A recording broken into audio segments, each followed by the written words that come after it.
State asigi housing oiriba COVID license asigi phibam asigi matangda central team amana kupna yangsili license asi sandokpagi changwang liba asi license asigi mahik asi nuksita yawkhre haibagi khudam amani haina Directorate of Health Services ki Director Dr. K. Razona Phongdokre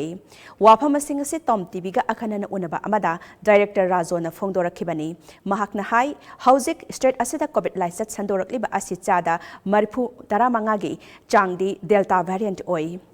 Housing Anisuba web asi August ki aroiba saruktadi hantarak lagani. Vaccination tauba COVID appropriate behavior ngakna chatpa amadi lockdown amadi curfew thamdona checksin thaurang paikhat pana license asi henna sandokpadagi ngakthokpa ngamlibani. State lai ngakna sumatam matam gi oiba SOP thoktuna ngakthokna ba hotnari. Handak Chief Minister Anne Berana New Delhi da leadingai Prime Minister Narendra Modi ga unabada license asigi matangda team ama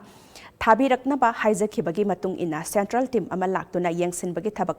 chathabani Imphal East ki mafam sing yengsin khraba matung ngasi Churachandpur amadi Bishnupur district ani gi phibam yengsingani hayengsu makhatana RIMS Janims yengsingani masigi matung da health department ki official ga interaction tawgani Tom TV na hangba tungan ba wahang gi paukhumda Director Dr. Razona makhatana hai COVID ki virus asi airborne oire haibasi sandorakliba chang asina mayak sengna taklabani Masidagi ngakthokna na bayariba makai max uppa changi central team na yengsinbagi thabak chatharibani na makhoi gi oiba wafam housing makedi thamdre yumda leirabasu yariba makai max upiyu COVID appropriate behavior ngakna chatpiyu nakalamaromda ngarang department na thokiba press release adu achumbani pau phaunaraba matungda thokpani haiki Delta variant se masi koina airborne or habdi nuksita koina